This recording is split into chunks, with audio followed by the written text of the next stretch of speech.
है, तुम्ही से घन को अंधेरा मिटा है। तुम जो नहीं तो गुरुजी कुछ भी नहीं है। हमें रास्तों की जरूरत नहीं है, हमें तेरे पैरों के निशान मिल गए। हमें रास्तों की जरूरत नहीं है, हमें तेरे पैरों के निशान मिल गए। इन्हीं निशानों को माध्यम करते हुए हम संत शिरोमणि आचार्य गुरुवर विद्यासागर जी महामुनिराज के चरणों में नमस्कार करते हैं। नमोस्तु प्रभु, नमोस्तु प्रभु, नमोस्तु प्रभु। और अब अपनी इस कक्षा को आगे बढ़ाते हुए मैं आगे के कार्यक्रम के लिए भैया जी से निवेदन करूंगी, आप संभालिए भैया और हमें ज्ञान दीजिए। धन्यवाद। अभी मंगलाचरण के तदनंतर अपन कक्षाओं के लिए विशेष देखते हैं। अभी 3 कक्षाएं अपनी हुई हैं 3 सोमवार में। उसकी रिक्वायरमेंट थी कि दोबारा से इसको 3 दिन का रिवाइजन कराया जाए, जिससे कि जो जिसका छूट गया हो तो वो दोबारा से कंप्लीट हो जाए। उसके लिए अपन दोबारा से चलते हैं। तो 2 कक्षाओं का, ये पहली कक्षा तो प्राकृत साहित्य के या प्राकृत भाषा के बारे में बताया गया था कि प्राकृत भाषा क्या है, कौन सी प्राचीन भाषा है। अपन दूसरी और तीसरी कक्षा का रिवीजन देखते हैं, जहाँ से व्याकरण चालू हुई थी। हमारा उद्देश्य इस क्लास को पढ़ाने का ये है कि आप प्राकृत के हिंदी से प्राकृत में वाक्य बनाना सीख जाएं। इसका उद्देश्य क्या है? आप हिंदी के वाक्यों को प्राकृत में बनाना सीख जाएं और प्राकृत के वाक्यों का हिंदी पढ़ना सीख जाएं, हिंदी रूप निकालना सीख जाएं, जिससे कि हमारे शास्त्र हैं जो 60% शास्त्र जो प्राकृत भाषा में निबद्ध हैं, हैं। अरे उसका वो है जिसने भेजा है, और उसका 2 मिनट।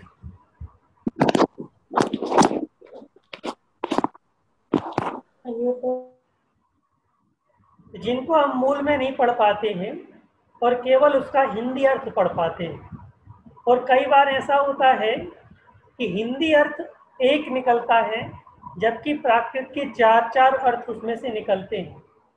कौन सा अभीष्ट हमें है और जिसने हिंदी अर्थ किया था उसको उस समय क्या अभीष्ट था, यानी क्या उसकी इच्छा थी, उसने लिख दिया। अब कई बार पाठांतर होता है तो पता चलता है कि साहब ये अर्थ निकलना चाहिए था और जो अनुवाद करने वाले ने ये अर्थ निकाल दिया जो गलत है। तो हम गलत और सही की पहचान तभी कर सकते हैं जब हम प्राकृत के वाक्यों को बनाना और प्राकृत में लिखे हुए को अपनी भाषा में समझने के लिए काबिल हो जाएं, तब हम जाकर के कह सकते हैं कि हम प्राकृत के ग्रंथों को पढ़ सकते हैं। बात आप लोगों को कंप्लीट समझ में आ गई होगी जो मैं कहना चाहता हूँ, जो हमारा उद्देश्य है। तो आज हम देखते हैं, शुरू से देखते हैं चार्ट के माध्यम से।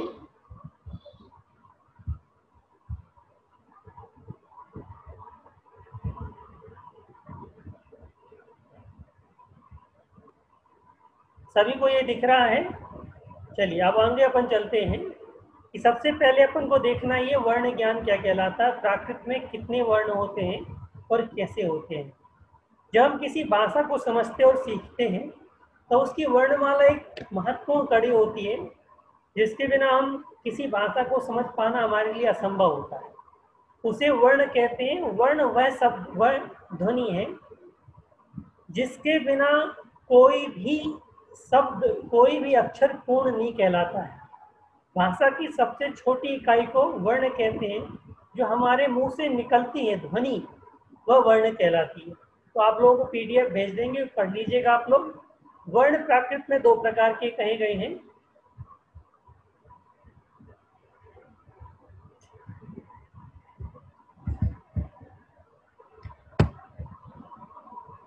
तेजस, हो तेजस, बेटा माउस लेके आना, माउस।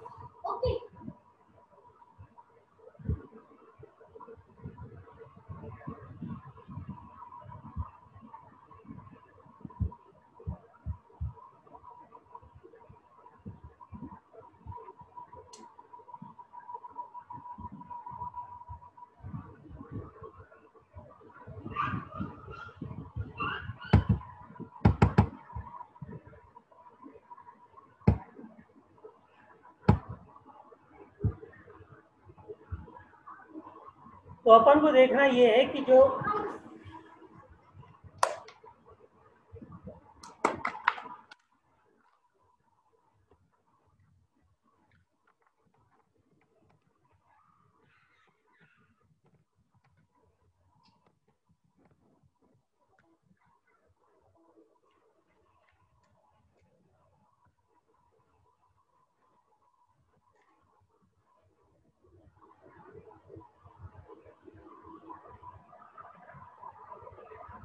तो वर्ण दो प्रकार के प्राकृत में कहे गए हैं। हिंदी में भी संस्कृत में सभी जगह दो प्रकार के वर्ण होते हैं, एक स्वर रूप और एक व्यंजन रूप।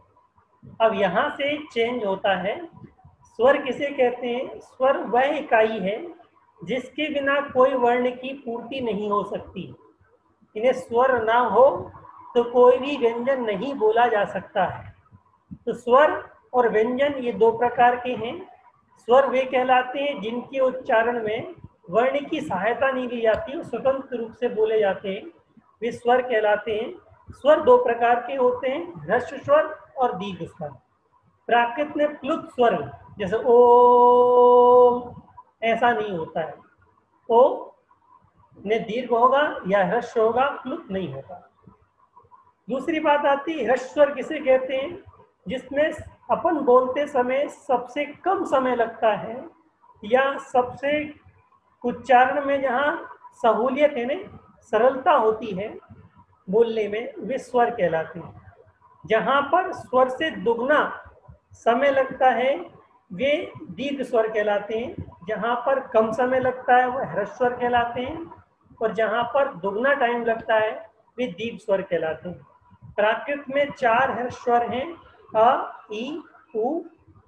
3 स्वर हैं, अ, ई और उ। यहाँ पर प्राकृत में 3 ही है। संस्कृत में 5 होते हैं, री और री भी होता है, जो प्राकृत में जिनका उच्चारण नहीं होता। री का ऋषि वाला री प्राकृत में नहीं होता है, और री जो ला के नीचे जो री बनता है वो भी प्राकृत में नहीं होता। प्राकृत में केवल 3 ही ह्रस्व स्वर होते हैं, अ, ई और उ। दीर्घ स्वर प्राकृत में 5 होते हैं, आ, ई, उ, ए, ओ। आ, ई, उ, ए और ओ। यहाँ पर आई की मात्रा, औ की मात्रा प्राकृत में नहीं होती है। आहा की बिंदी प्राकृत में विसर्ग नहीं होता है, विसर्ग के स्थान पर ओ हो जाता है। जैसे रामा शब्द बनता है संस्कृत में, तो रामा माँ के बाद विसर्ग है, उस विसर्ग के स्थान पर ओ हो जाता है, तो रामो शब्द बनता है।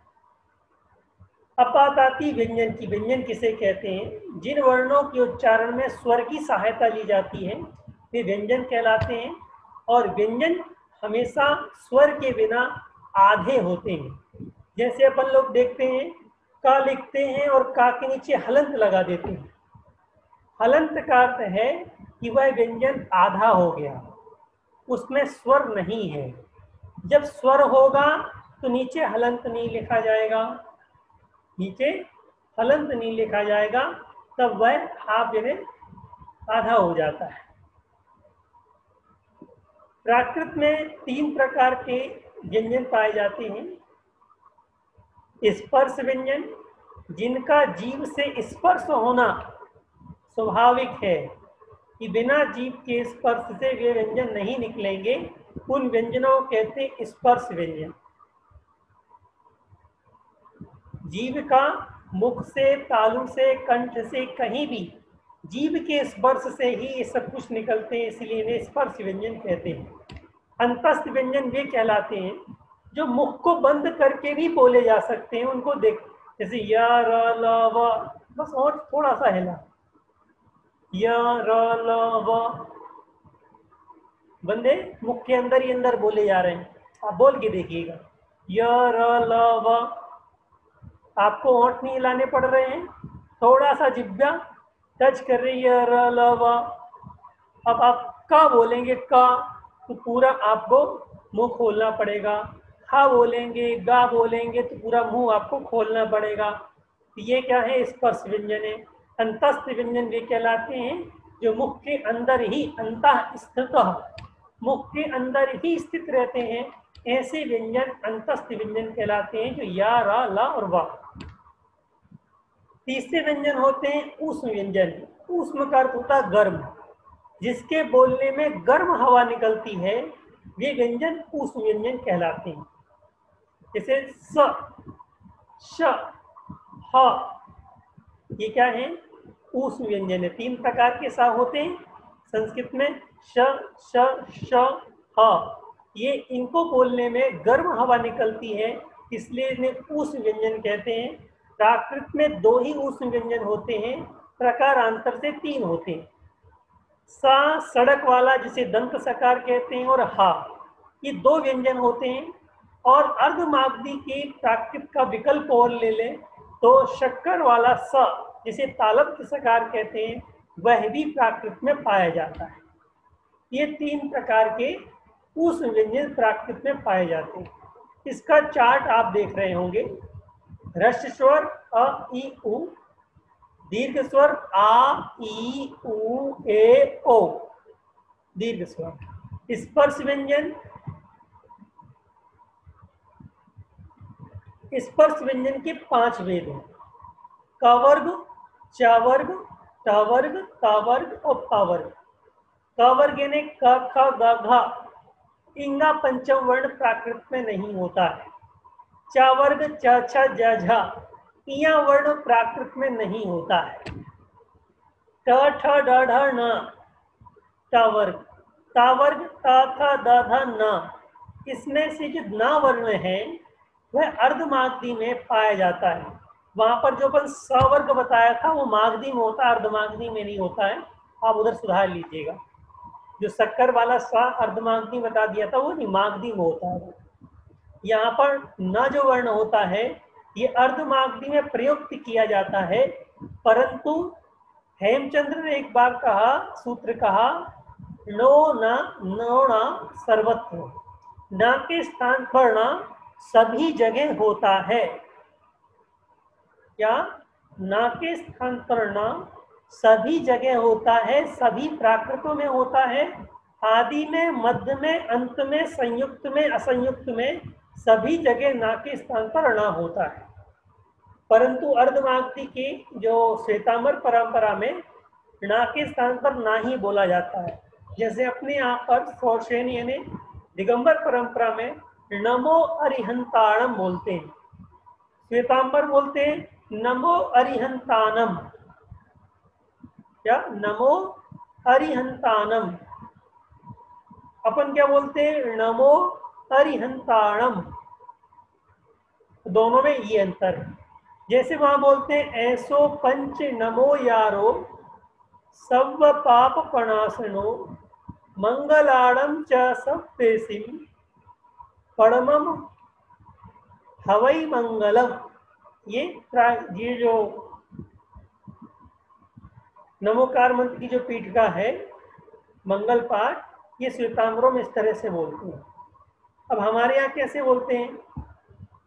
श्वेतांबरों बोलते हैं ऐसो पंच नमुकारो, हमारे यहाँ ऐसो पंच नमो यारो। श्वेतांबर परंपरा, दिगंबर परंपरा। सब पाप प्रणाशनो दोनों जगह बोला जाता है। मंगलाणम च संवेसिम परमम होई मंगलम, स्वरस्वानी परंपरा में, दिगंबर परंपरा में, श्वेतांबर परंपरा में परमम हवई मंगलम। दोनों परंपराओं जान लिया, दोनों विकल्प से होते हैं, दोनों ही शुद्ध हैं। क्या? दोनों विकल्प से होते हैं, दोनों ही शुद्ध हैं। केवल संप्रदायवाद में एक संप्रदाय ने इस फॉर्मेट को अपना लिया, दूसरे संप्रदाय ने इस फॉर्मेट को अपना लिया, मत दोनों फॉर्मेट शुद्ध हैं, परंपरा से। आगे देखें, पवर्ग में पा, फा, बा, भा, मा, ये पांचों वर्ण प्राकृत में पाए जाते हैं। अंतस्थ या, र, लवा ये भी पाए जाते हैं। उसमें स, श, हा, इसमें से स और हा सभी जगह पाया जाता है। श सड़क वाला सा मागधी में पाया जाता है। ठीक है जी।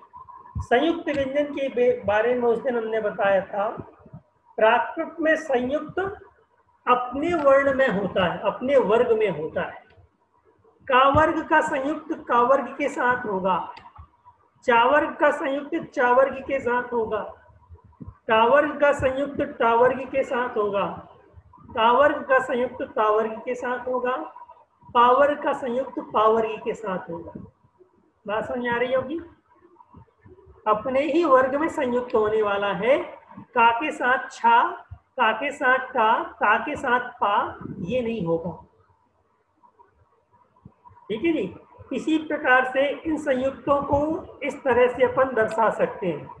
डबल का के साथ खा, का के साथ गा के साथ गा और घा के साथ गा। पहले और दूसरे वर्ण का संयुक्त बनता है, तीसरे और चौथे वर्ण का संयुक्त बनता है। पहले और दूसरे वर्ग का संयुक्त बनता है, तीसरे और चौथे वर्ग का संयुक्त बनता है। पहले और दूसरे वर्ग का पहला दूसरा अक्षर संयुक्त बनेगा, तीसरा और चौथा अक्षर संयुक्त बनेगा। दूसरे जिस प्रकार से कावर्ग का संयुक्त डबल का हुआ है, उसी प्रकार से खावर्ग का डबल खा नहीं बनेगा, डबल खा नहीं बनेगा। इन्हें दूसरा और चौथा जो वर्ग का दूसरा और चौथा वर्ण है, इनका संयुक्त नहीं बनता। एक अक्षर पहले वाला, जैसे डबल खा के स्थान पर एक खा के स्थान पर का हो जाएगा, ह्रस्व हो जाएगा, अल्प प्राण हो जाएगा। ये बात आप समझ लीजिएगा। नहीं समझ में आती फिर से पूछेगा। एक बार और बता देता हूँ, संयुक्त वर्ण कैसे होते हैं प्राकृत में। जैसे संस्कृत में किसी भी वर्ण का किसी भी वर्ण के साथ संयुक्त हो सकता है, प्राकृत में किसी भी वर्ण का किसी भी वर्ण के साथ संयुक्त नहीं होता। वर्ण का अपने ही वर्ग के साथ संयुक्त होता है। का वर्ग के साथ का वर्ग का संयुक्त होगा। बात समझ आ गई? अब देखिए, पहला और दूसरा वर्ग का पहला और दूसरा अक्षर, इनका संयुक्त होगा तो डबल का या का खा बनेगा, मगर डबल खा नहीं बनेगा। उसी प्रकार से तीसरा और चौथा अक्षर, इनमें संयुक्त बनेगा। अभी बताता हूँ, आकांक्षा जी 2 मिनट बताता हूँ। तीसरा और चौथे वर्ण का संयुक्त बनेगा तो तीसरे का संयुक्त हो सकता है, तीसरे चौथे का संयुक्त हो सकता है, चौथे का संयुक्त नहीं होगा। ये सब जगह कंडीशन आप लगा लीजिएगा। इसी के साथ देखें, वर्णों का उच्चारण स्थान क्या होता है, उस दिन हमने नहीं बताया था। एक बार आकांक्षा जी कुछ कह रही हैं इस बीच में, उनकी सुन लेते हैं। हाँ जी आकांक्षा जी बोलिए। भैया जी ये बात पूछनी थी कि जैसे हम हिंदी में क्षत्रिय में श लगाते हैं, तो अगर हमें प्राकृत में क्षत्रिय लिखना है तो उसमें श की जगह उसको कैसे लिखेंगे फिर? देखिए, प्राकृत संस्कृत में या हिंदी में जब क्षत्रिय लिखते हैं, है ना, तो प्राकृत में संयुक्त नहीं होता। पहली बात कि संस्कृत में क्षत्रिय जो छकार है वो कैसे बनता है, वो बनता है आधा का और षटकोण वाला स। इन दोनों वर्णों के मेल से क्षत्रिय का छ बनता है। बात समझ में आ गई होगी? अब अपने यहाँ पर षटकोण वाला जिसे मूर्धन्य सकार कहते हैं, प्राकृत में नहीं होता। तो प्राकृत में क्या होता है? प्राकृत में होता है सा। इसके स्थान पर हेमचंद व्याकरण और अन्य वरुचि इत्यादि व्याकरण में छा के स्थान पर का आधा और खा ये सीधा आदेश कर दिया है। क्या? आधा का और खा छा के स्थान पर आदेश होता है, जिसके कारण से मोक्ष शब्द का प्राकृत में मोक्ष शब्द का मोक्ष बनता है। क्या बनता है? मोक्ष बनता है, मोक्ष का। तो ये आदेशात्मक है वर्ण। कुछ वर्ग तो भैया जी हमें कैसे पता लगेगा, हम कैसे याद रखेंगे कि इसकी जगह ये वर्ड लिखेंगे या फिर इसकी जगह ऐसे होता है? देखिए, मैं आपको एक बात बताना चाह रहा हूँ। अभी क्लास अपनी आगे बढ़ रही ना, जैसे ये वर्ग इत्यादि की क्लास खत्म हो जाएगी और आपको किस प्रकार से वाक्य बनाना है ये हो जाएगा, उसके बाद हम बताएंगे कि संस्कृत का कौन सा वर्ण प्राकृत में कैसे परिवर्तित होता है। जैसे अभी किसी ने मोहन शब्द का मोहनो बना दिया था, जबकि ना के स्थान पर ना होना था, मोहनो बनता। राकेश शब्द का राकेशो लिख के भेजा किसी ने, तो सा वहां पर जो तालब्ध सकार है उसके स्थान पर दंत सकार लिख करके राकेशो बनता है ना। तो अभी वर्ण का परिवर्तन भी बताएंगे, थोड़ा आप धैर्य रखिएगा। वर्ण का परिवर्तन भी हम आपको बताएंगे, जिससे कि आप एक बार वाक्य बनाना सीख जाएंगे। तब किस वर्ण का क्या बनता है वो भी हम आपको बताएंगे, जिससे कि हिंदी का राजेश शब्द जो है वो प्राकृत में राजेशो बनेगा, है ना। सत्येंद्र शब्द जो है ताका लोप हो जाएगा, सएंदो बनेगा। आधा नकार प्राकृत में नहीं होता, उसका बिंदी बन जाता है। दा में रा प्राकृत में नहीं होता है, तो दा के स्थान पर दुत्त हो जाएगा, है ना। ये सब चीज अभी हम आपको बाद में वर्ण परिवर्तन के रूप में बताएंगे कि स्वर के क्या परिवर्तन होते हैं और व्यंजन के क्या क्या परिवर्तन होते हैं। एक बार आप वाक्य बनाना सीख जाएं सिंपल से, फिर उसके बाद उस वाक्य में जो आपकी हिंदी आ रही है उसको आपने देख तो लिया, कर्ता क्या है, क्रिया क्या है, कर्म क्या है, परंतु जो वाक्य में जो शब्द आए हुए हैं उनका प्राकृत कैसे परिवर्तन होगा वो हम आपको सिखाएंगे। ठीक है ना? ठीक है। चलिए अब अपन आगे चले।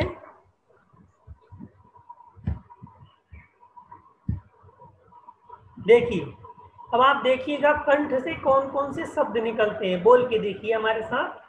आ आ का ख गा घा हा।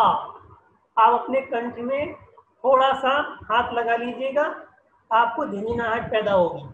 आ का ख गा घा हा। जीभ भी नहीं हिल रही है, होंठ खुले के खुले हैं, नाक से निकल नहीं रहा है, केवल कंठ से निकल रहे हैं शब्द। इसे कहते हैं कंठ वाले शब्द। स्वर के दो आ का वर्ग पूरा और हा, ये कंठ से निकलते हैं। तालब्ध से, तालु यानी जीव, जीव हिलती है जिसमें उसे कहते हैं तालब्ध। ई आप जीभ बंद कर दीजिए, बोल के देखिएगा। बोल पाएंगे? नहीं। जब तक जीभ नहीं लगाएंगे आप तब तक ये शब्द नहीं बोल पाएंगे आप। जीभ आप अपनी ओंठों दांत से दबा लीजिएगा, अब ई बोलिएगा, नहीं हो पाएगा। तो आपको ई ओंठ को यानी जीभ लगानी पड़ेगी। आप इसे कहते हैं तालब्ध। ई चा छा जा झा या और श, मागधी में श होता है। ध्यान रखिएगा, जहां जहां हम श ये वाला शक्कर वाला या तालब्ध सकार यूज कर रहे हैं ये मागधी में होता है। मूर्धन्य, मूर्धन्य ध्वनि वो कहलाती है जो आप ओंठ को जीभ को ऊपर की ओर लगाएं, ऊपर की ओर लगाएं। ट ठ ड ढ ण र, ठीक है।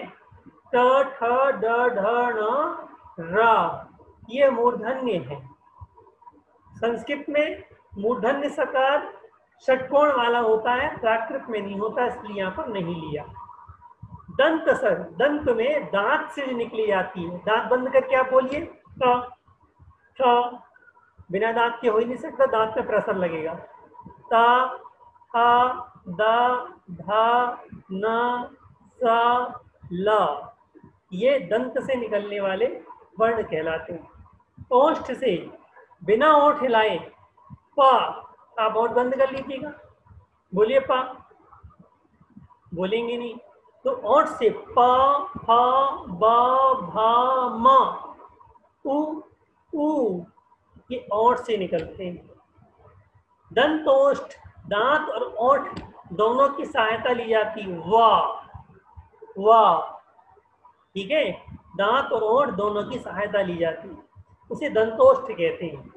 इसके बाद बात आती है कंठ तालब्ध, कंठ भी और जीभ भी, ए ए ए, और आप जीभ बंद कीजिए, बोलिएगा ए, बोल पाएंगे? स्पष्ट नहीं, इसलिए इसे कहते हैं। टाइम खत्म हो रहा है, दोबारा आप लोग ज्वाइन कीजिएगा, है ना, 10 मिनट के बाद ये खत्म हो जाएगा, आप लोग दोबारा ज्वाइन कर लीजिएगा, जिससे कि आ जाएगा। कंठोष्ठ, कंठ और ओठ दोनों से बोला था ओ, ओ, इस प्रकार से ये कहलाते हैं, वर्णों के उच्चारण स्थान होते हैं। बात आप लोगों को फिक्स हो गई होगी। अब दो चीज और होती हैं, प्राकृत में, संस्कृत में, हिंदी में, अपभ्रंश में, कोई भी भाषा हो, अल्प प्राण और महाप्राण।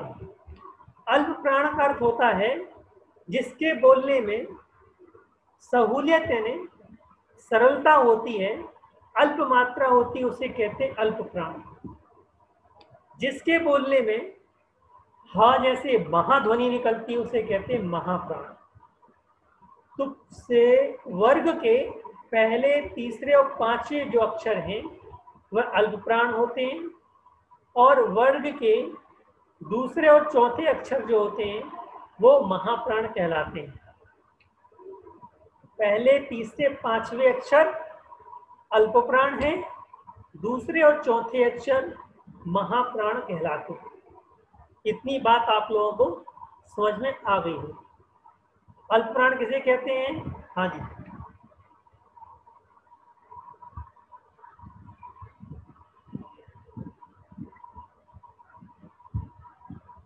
बोलिए।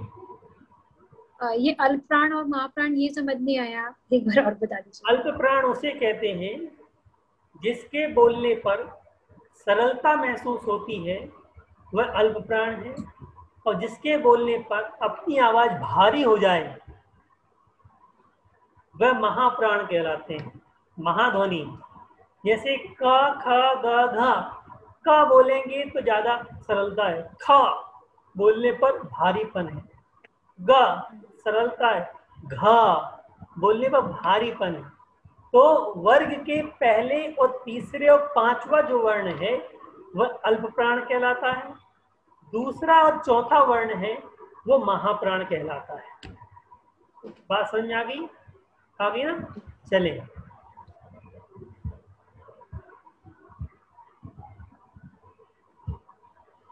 इसके अलावा महाप्राण, अल्प प्राण की ध्वनि में अंतस्थ जो वर्ण होते हैं या रा ला वा, ये अल्प प्राण होते हैं, और स, स, हा उस वर्ण जो है वो महाप्राण कहलाते हैं।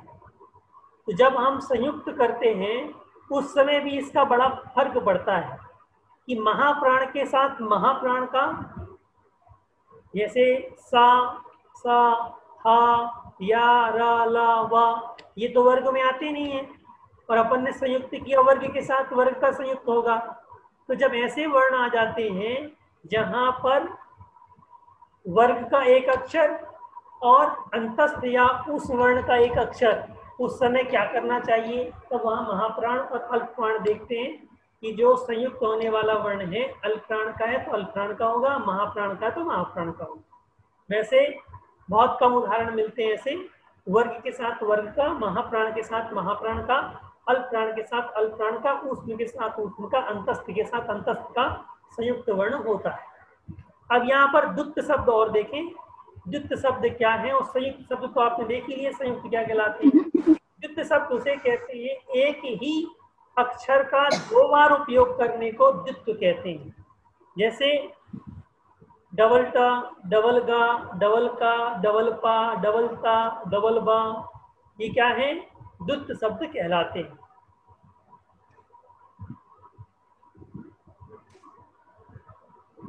अब अपन को देखना है वाक्य बनाने के नियम, कैसे वाक्य बनते हैं। दो या दो से अधिक शब्द, एक चीज और छोड़ दिया है, कभी वर्ण आए थे, वर्ण के बाद शब्द बनते हैं, 2 अक्षर के, 3 अक्षर के, 4 अक्षर के, 5 अक्षर के। तो प्राकृत में करीब 50-50 ऐसे वर्ण देने की कोशिश है कि 2 अक्षर वाले वर्ण, 3 अक्षर वाले, 4 वाले, 5 वाले ऐसे वर्ण देंगे, ये शब्द देंगे।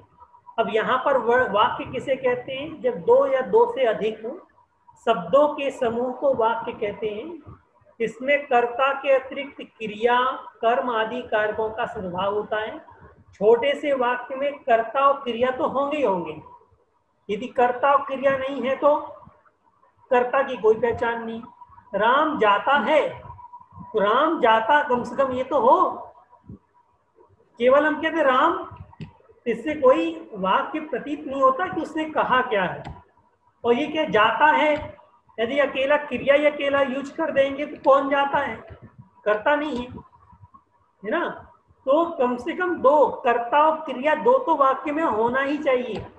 इसके अलावा कर्म, संप्रदान, अपादान इत्यादि और भी बीच में आए तो उनके भी बनते हैं। मगर क्रिया के बिना या कर्ता के बिना वाक्य निरर्थक है, उनका कोई मतलब नहीं निकलता। वाक्य बनाने के 5 नियम देखेंगे। यदि आपने सीख लिया तो आपने वाक्य बनाना सीख लिया।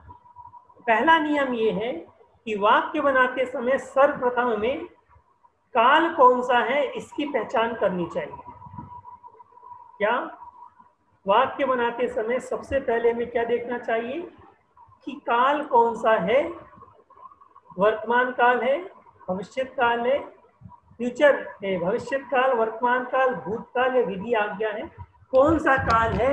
इसका निर्धारण सबसे पहले हमें करना चाहिए। यदि हमने निर्धारण नहीं किया है तो हम भ्रमित ही रहेंगे कि हम किस काल का सेंटेंस बनाए, पता ही नहीं चलेगा, पता ही नहीं चलेगा। तो पहला कि आप काल कौन सा है ये पक्का होना चाहिए। एक बात और बोल दूं, अभी फिर मीटिंग खत्म हो जाएगी। अब ये प्राकृतिक क्लास जो है केवल 40 विद्यार्थियों के लिए हम अलग से ग्रुप बना रहे हैं। जिनको भी एडमिशन लेना है वो उसमें शामिल हो जाएं, ग्रुप में अपना नाम दे दें कि साहब हमें पढ़ना है। वही 40 को सर्टिफिकेट भी दिया जाएगा, उनकी परीक्षा ली जाएगी और उनकी अटेंडेंस लगाएंगी सरिता जी लगाएंगी कि ये 40 यहाँ पर नामित हैं, उनको हम सर्टिफिकेट देंगे। वो भी रजिस्टर्ड संस्था का सर्टिफिकेट है जो भविष्य में मान्य होगा। अभी भी कोई भी आ रहा है, कोई भी पढ़ रहा है, कोई भी चला जा रहा है, ठीक है, ये नहीं चलेगा, क्योंकि संस्था की ओर से लगाया जा रहा है, वो सर्टिफिकेट देगा। तो जिनको भी पढ़ना है ग्रुप में अपने नाम लिख करके भेज दें, जिससे कि उनका अलग से ग्रुप बना दिया जाएगा और आयुर्वेद का अलग ग्रुप चलेगा जिसमें आप अपनी शंकाएं चलें। अब आगे चलें अपन। दूसरा नियम वाक्य बनाने का क्या है? वाक्य में कर्ता कौन है यह पहचानना बहुत आवश्यक है। इसकी पहचान के लिए क्या करें हम वाक्य में जैसे राम जाता है, इस वाक्य में कर्ता क्या है तो आप ये लगा दीजिए कौन जाता है। इसका जो भी आंसर आएगा वो आपका कर्ता होगा। कौन जाता है, जो भी आंसर आएगा वह आपका कर्ता होगा। जैसे कई लोग कंफ्यूज में आते, बहुत बड़ा सेंटेंस होता है, समझ में नहीं आता कर्ता क्या है। आप वहां पर क्रिया के पहले कौन खाता है, पीता है, जाता है, उसका जो भी आंसर आए बेहिचक उसे कर्ता मान लेना और उसको सबसे पहले कर्ता के स्थान पर रख देना। तीसरा, वाक्य किस पुरुष और किस वचन का है। किस पुरुष और किस वचन का है उसके हिसाब से ही वाक्य में किस पुरुष किस वचन का है ना, कर्ता किस पुरुष किस वचन का है। आपने कर्ता की पहचान कर ली। कर्ता की पहचान करते साथ ही अब कर्ता किस पुरुष किस वचन का है तो क्रिया भी उसी पुरुष और उसी वचन की लगेगी, क्योंकि आपने काल का निर्धारण कर लिया कि वर्तमान काल है। तो जो एक काल में 6 धातुएं, 6 धातु रूप हैं। प्रथम पुरुष की 2 एकवचन द्विवचन, मध्यम पुरुष की 2 एकवचन द्विवचन, उत्तम पुरुष की 2 एकवचन द्विवचन। इन 6 में से हमें कोई एक चाहिए, क्योंकि कर्ता तो हमारा एक है। उसका निर्धारण करने के लिए कर्ता किस पुरुष किस वचन का है। यदि राम जाता है तो राम अन्य पुरुष है या प्रथम पुरुष है, तो प्रथम पुरुष का अब एक वचन है या बहुवचन है। एक वचन है तो हम क्रिया भी एक वचन की लगाएंगे, ठीक है ना। चौथा नियम कहते हैं, चौथा नियम भी बता दिया आपको हमने, वाक्य में कर्ता जिस पुरुष जिस वचन का होगा, क्रिया भी उसी पुरुष और उसी वचन की होगी। पांचवा नियम कहता है पहचान करना चाहिए। तो सबसे पहले अपन ने देखा था, पहला वाक्य का पहला रूल्स देखा था कि वाक्य में काल कौन सा है, तो उस काल कौन कौन से अपन अब उसके बारे में देखते हैं। काल क्या कहलाता है? किसी वाक्य के मौजूद क्रिया के जिस रूप से क्रिया के होने का समय पूर्ण होना अपूर्ण होना पता चलता है, वह काल कहलाता है। भैया जी 5वां पॉइंट क्या बताया आपने वाक्य का? देखिए, किसी वाक्य का 5वां पॉइंट, किसी वाक्य में मौजूद क्रिया के जिस रूप से किसी कार्य के होने का समय पूर्ण है अथवा अपूर्ण है, इस चीज की जानकारी प्राप्त होती है, वह काल कहलाता है। जैसे जाता है तो ये क्या है? चल रहा है, काम चल रहा है ना, वर्तमान काल है। किया था उसका समय निर्धारण हो रहा है कि पहले का है। होगा, अभी किया नहीं है, होगा, अभी क्रिया अपूर्ण है, इन्हें पूरी नहीं हुई है। पूरी हो जाती तो भविष्य में भूतकाल हो जाता, पूरी नहीं हुई इसलिए भविष्य काल है। इसका जो ज्ञान होता है उसे काल कहते हैं। यह देखें, जिसके माध्यम से यह ज्ञात हो सके कि उपरोक्त कार्य हो चुका है, होने वाला है अथवा हो रहा है, वह काल कहलाता है। काल प्राकृत में 3 प्रकार के काल, वर्तमान काल, भूतकाल, भविष्यत काल और विधि एवं आज्ञा, ये 4 कहे गए। वर्तमान काल किसे कहते हैं? वाक्य के अंत में है वर्ण का प्रयोग जहां होता है उसे वर्तमान काल कहते हैं। इसमें ता है, ती है, ते है इत्यादि भी, रहा है, रही है, रहे हैं, ये भी आते हैं, है जरूर आता है।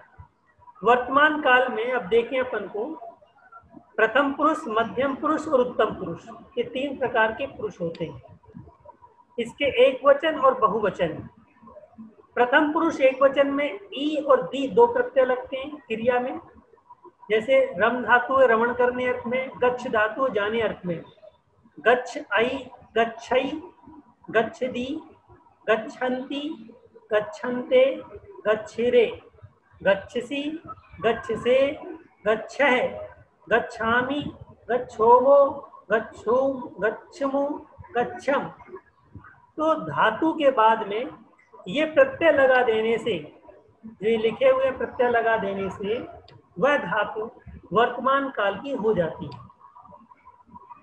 तो यदि कर्ता प्रथम पुरुष एक वचन का है तो क्रिया प्रथम पुरुष एक वचन की लगेगी।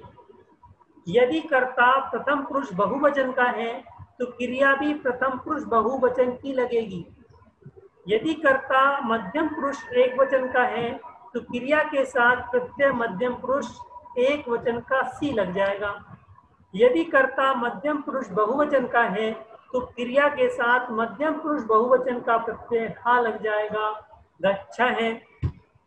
यदि उत्तम पुरुष एक वचन का है तो क्रिया के साथ प्रत्यय मी लग जाएगा, गच्छामि, गच्छमि, गच्छेमि।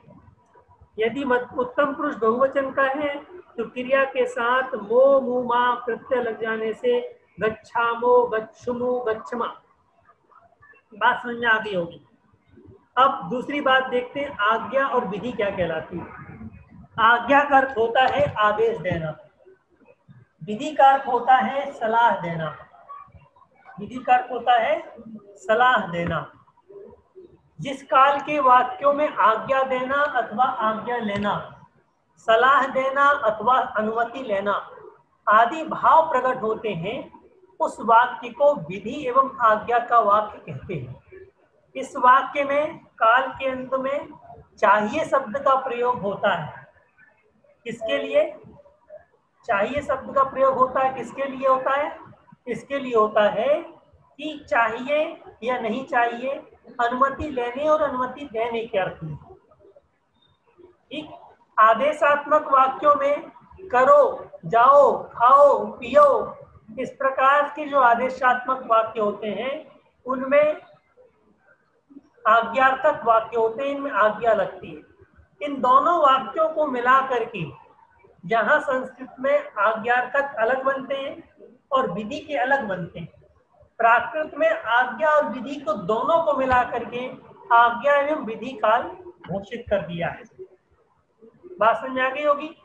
अब जैसे राम खाओ आदेश दे दिया, अब क्या करेंगे? राम प्रथम पुरुष एक वचन का कर्ता है, तो हमें प्रथम पुरुष एक वचन की क्रिया राम के साथ राम खादतु, खादतु,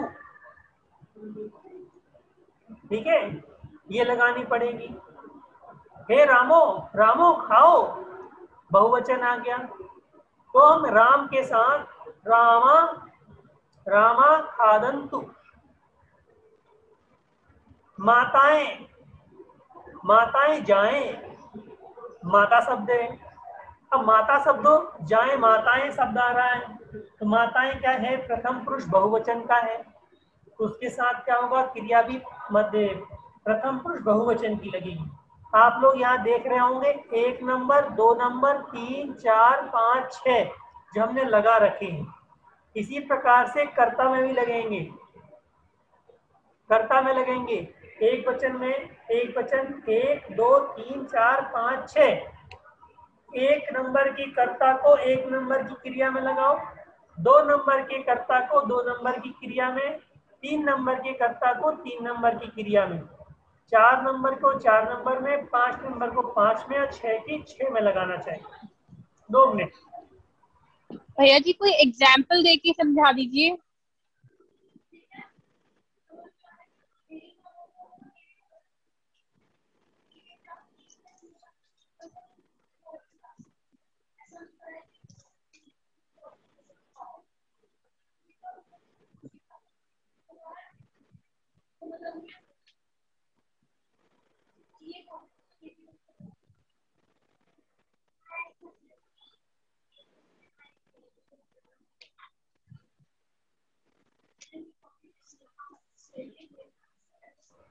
एक नंबर का कर्ता का अर्थ है जैसे प्रथम पुरुष यानी थर्ड पर्सन।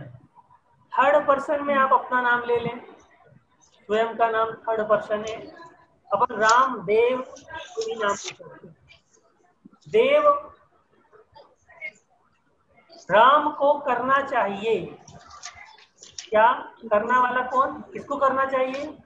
राम को करना चाहिए। राम करो, राम करो, कर धातु जो आई, अब उसमें क्या करेंगे हम? राम प्रथम पुरुष एक वचन का है, हमें क्रिया प्रथम पुरुष एक वचन की लगानी है, तो क्रिया के साथ कर धातु से उ प्रत्यय लगाओ, करऊ, रामो करऊ, ठीक, मोहनो करऊ। बात समझ आ गई? तो भैया जी फर्स्ट सेकंड थर्ड का क्या मतलब है? सेकंड थर्ड का अर्थ है कि कर्ता सेकंड नंबर का यानी प्रथम पुरुष बहुवचन का है, तो क्रिया भी प्रथम पुरुष बहुवचन की लगेगी। अब ये पीडीएफ बेस इसमें हम लिख नहीं सकते हैं, है ना, वर्ड में होता तो लिख के बताते आपको वाक्य कैसे बनेगा। ये आप छोड़ दीजिएगा, कोई बात नहीं। 1 नंबर 2, 3, 4, 5 नहीं समझ में आ रहे, कोई बात नहीं। आप इतना समझो कि कर्ता यदि एक वचन का है, प्रथम पुरुष का है, तो क्रिया भी प्रथम पुरुष एक वचन की आएगी। इस सरलता के लिए समझाया था कि आप इसको 1 नंबर मान लो, इसको 2 नंबर मान लो, इसको 3, इसको 4, इसको 5, इसको 6। नहीं समझ में आता तो कोई बात नहीं, वो बात समझ में आ जानी चाहिए। भूतकाल किसे कहते हैं? भूतकाल यानी जो चीज बीत चुकी है उसे भूतकाल कहते हैं। भूतकाल के वाक्यों में था, थे, थी ये आते हैं। इनमें कोई भी कार्य हो चुकने का संकेत प्राप्त होता है और भूतकाल कहलाता है, यानी पास्ट टेंस। इस पास्ट टेंस में एक ही क्रिया है। प्रथम पुरुष एकवचन बहुवचन, मध्यम पुरुष एकवचन बहुवचन या उत्तम पुरुष एकवचन बहुवचन कोई भी हो, क्रिया हमको एक ही लगानी है जिसका नाम है क्रिया का प्रत्यय ईय। धातु के साथ लगा दीजिएगा। खाद धातु के साथ खादीय, गच्छ धातु के साथ गच्छीय, ठीक है ना। और रहने के लिए वस धातु के साथ वसीय। जो भी धातुएं हैं जो आपने आपको 27 धातुओं के रूप दिखाए थे उनमें से कोई भी आप लगा दीजिएगा। गच्छीय, खादीय, पढ़ीय, पढ़ने के लिए पढ़ीय, लिखने के लिए लिह धातु होती है, खा को हा हो जाता है, लिह धातु है लिहीय, है ना। पीने के लिए पा धातु होती है, उसका पे बनता है पीवीय, पावी पीय बनता है, पी धातु पीय बनता है। तो इस प्रकार से ये धातुएं चलती हैं। तो ये भूतकाल हो गया। अब भविष्यत काल देखें। भविष्यत काल किसे कहते हैं? भविष्य में होने का जिसमें संकेत होता है उसे भविष्य काल कहते हैं। गा, गे, गी इसके वाक्य के अंत में आते हैं। खाएंगे, जाएंगे, जाएगी, खाएगी ना, पिएगी, रहेगी, बात करेगी, ये सब क्या है? ये भविष्यत काल कहलाते हैं। भविष्यत काल में प्रत्यय कौन कौन से लगते हैं ये समझने की चीज है। अभी एक बहन जी ने भविष्यत काल के जितने रूप थे वो उन्होंने भूतकाल के बना दिए। हिंदी के भविष्यत काल में लिखा उसको भूतकाल में बना दिया, वो गलत थी। देखिए उसमें क्या था, सिंपल सा देखिए। धातु आप हंस ले लें, हंस धातु ले लें आप। हंस धातु के साथ इस प्रत्यय लगाना है और ई वर्तमान काल की जो क्रियाएं, वर्तमान काल के जो प्रत्यय थे वो लगाने हैं। कुछ नहीं करना आपको। धातु लीजिएगा, धातु के साथ इस या ही दो प्रत्यय होते हैं। ये इससे या ही ये दो प्रत्यय होते हैं। इन दो प्रत्ययों के बाद वर्तमान काल के जो प्रत्यय थे वो भी इसमें लगा दीजिएगा। आपका भूतकाल भविष्यत काल बन गया। धातु के साथ फिर से सुन लीजिएगा, धातु प्लस डबल स प्लस वर्तमान काल के प्रत्यय। धातु ही अकेला ही प्लस वर्तमान काल के प्रत्यय इक्वल टू भविष्यत काल। नहीं समझ आई? धातु एग्जाम्पल दीजिए। जैसे गच्छ धातु में हमें लगाना है भविष्य काल के, तो कैसे लगाएंगे? धातु गच्छ है आपकी, ही उसमें लगा दीजिएगा और ई प्रत्यय लगा दीजिएगा। गच्छ ही। और स और ई लगाना हो तो कैसे बनाएंगे? जब डबल सा लगते हैं तब धातु में ई और जुड़ जाता है। तो गच्छी सी, गच्छिसई, क्या गच्छिसई, गच्छिसई। उसमें डबल सा के पहले ई और लगेगा बस। छोटा ई, बड़ा ई? छोटा ई। छोटा ई। हेलो।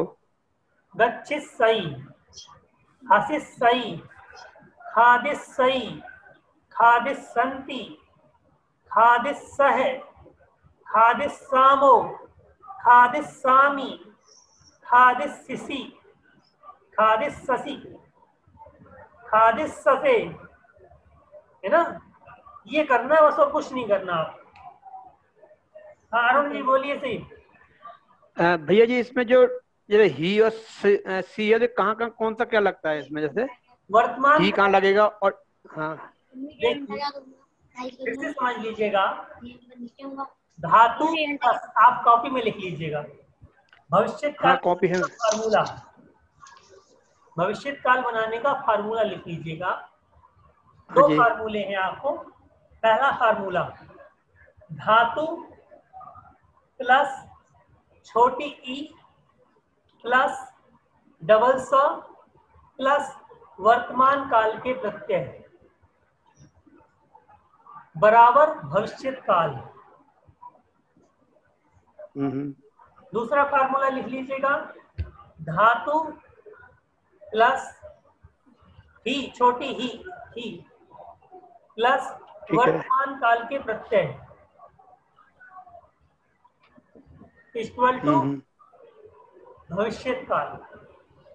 अब आपको समझ में आ गई होगी।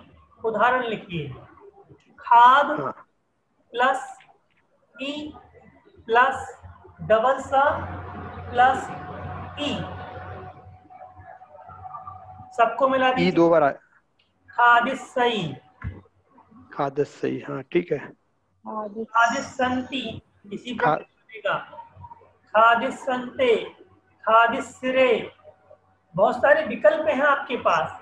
इन विकल्पों में आपको सबसे पहले एक विकल्प निर्धारण करना है। यदि आपको वाक्य बनाना सीखना है तो हमने तो आपको 4 विकल्प बता दिए, यहाँ पर 6 बता दिए। आप अपने माइंड में एक विकल्प रखो, ई और इनकी, खादिसंती, खादिसई, खादिसंती, पर कोई विकल्प मत रखो, एक ही चीज याद रखो। सबका बराबर है, कोई भी एक लगा सकते हैं इनमें से। इनमें तो कोई भी एक लगा सकते हैं, कोई भी एक लगा सारे में से। परंतु आप अपना फॉर्मूला रख लीजिएगा कि मुझे जीवन में यही लगाना है बस। जब मैं वाक्य बनाऊंगा तो यही लगाना है, और जब मैं किताबों को पढ़ूंगा तभी सारे जरूरी हैं आपके लिए। वरना वाक्य बनाने में एक के 6 विकल्प लिखे रहेंगे तो पीछे वाले विकल्प भूल जाएंगे। याद करने बनाने के लिए एक विकल्प याद रखें, किताब पढ़ने के लिए, अनुवाद करने के लिए सारे विकल्प याद रखें। ठीक है अरुण जी? ठीक है भैया, ठीक है भैया जी, ठीक है। अब बात आती है कारक की। ये अपन अब करेंगे। बुधवार को क्लास लगेगी ललिता जी? हाँ जी भैया जी, कर लीजिए। जी भैया। बुधवार को क्लास लगेगी तो कारक अपन बुधवार को देखेंगे। पिछला भैया जी एक बार जो भैया जी आपने जो वर्तमान काल के सेंटेंसेस दिए थे, एक बार वो रीचेक करा लीजिए। मैं अभी देख लूँ, 2 मिनट मोबाइल में देखता हूँ कौन कौन से सेंटेंस लोगों ने लिख के दिए थे। किसी एक व्यक्ति की आए हैं अभी तक मेरे पास। मैंने भेजे थे भैया जी, मैंने भेजे थे आपको सारे 4 सालों के। भैया जी मैंने भी भेजे थे आपको। नहीं, मेरे पास एक ही आए हैं। मैंने आपके पर्सनल पे भेजे थे भैया जी। पहले भेजे थे आपने वर्तमान काल के। उस पिछली बार मैंने सारे आंसर बता दिए थे आपको। भैया जी क्लास अटेंड नहीं कर पाई थी मैं लास्ट टाइम। देखिए अभी मेरे पास मोबाइल स्विच ऑफ हो गया है।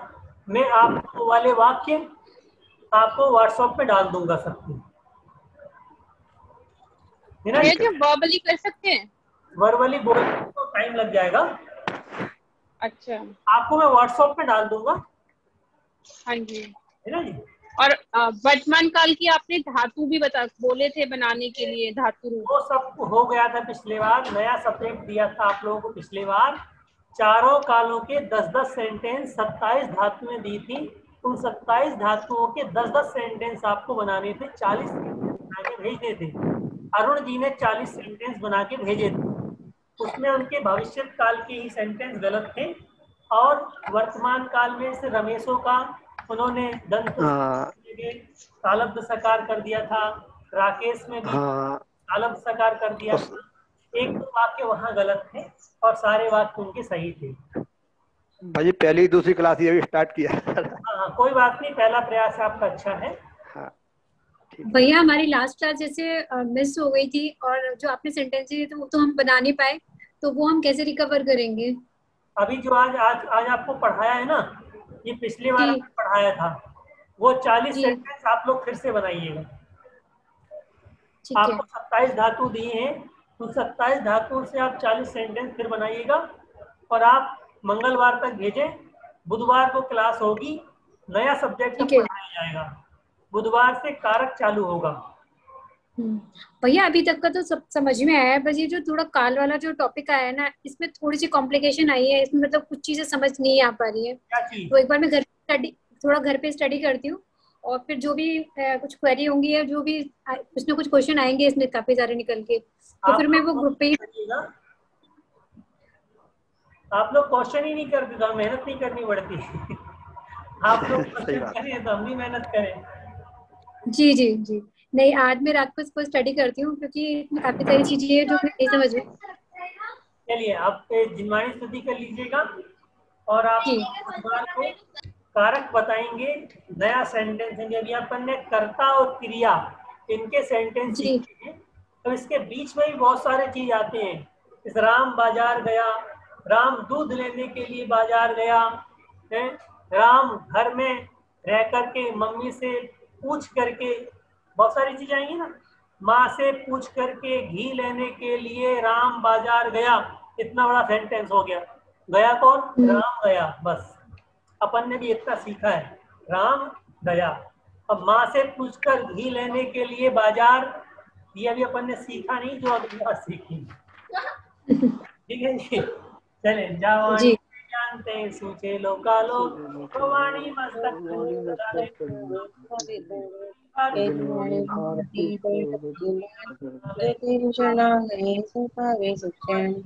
सेवा निर्गल दया धर्म पालु सदाई नोवान नो कारण।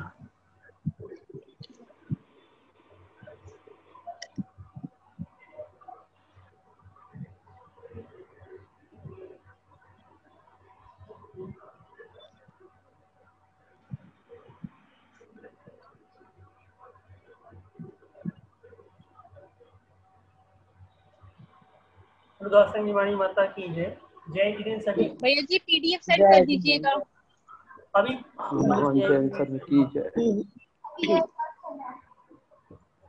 बुधवार ग्रुप में भी ऐड कर लेती हूँ और भैया जी हमें ये PDF सेंड कर देंगे। और हमारी जो नेक्स्ट क्लास होगी वो हमारी वेडनेसडे को होगी, वही 3:20 पर होगी।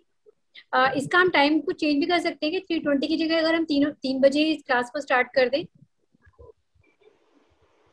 हाँ जी, इट्स ओके। भैया जी आप बताइए, आपको तो कोई प्रॉब्लम नहीं है अगर हम 3:20 की जगह इसको 3 बजे ही स्टार्ट कर दें? कोई दिक्कत नहीं है। हाँ, तो फिर इसका टाइम हम थोड़ा सा चेंज कर देते हैं। अब से हम इस क्लास को 3 बजे ही स्टार्ट कर लिया करेंगे, फिर हम प्रॉपर टाइम से फिनिश हो जाएगी। देर हो जाती है। हाँ जी हाँ जी, वो भोजन का टाइम हो जाता है, थोड़ी प्रिपरेशन करनी होती है, तो फिर हम लोग 3 बजे से हम लोग इसको स्टार्ट कर देंगे, हमारी वेडनेसडे की जो क्लास होगी। और सब लोग अच्छे से पढ़ेंगे और अपना हम लोग को डिटेल्स बता देंगे कि कौन कौन इसमें कंटिन्यू करेगा। जो हमारा नेक्स्ट भैया जो क्लास लेंगे जिसमें 40 स्टूडेंट्स हैं, तो जल्दी से जल्दी सभी लोग अपने नाम दें और फिर उसके बाद हम इसको कंटिन्यू करेंगे। इसके अंदर भैया जी हमें बता रहे हैं कि जैसे धर्मोदय विद्यापीठ से जो भरत भैया हैं, भैया जी के बड़े भैया ही हैं, वो अपना पूरा बहुत अच्छे से इसको चला रहे हैं। और ये एक इसमें रजिस्टर है सारा, तो इसमें हमें सर्टिफिकेट्स और अभी मिलेंगे और हम इसको अच्छे से करेंगे। तो आज की क्लास को समाप्त करते हुए सभी को जय जिनेन्द्र। जय।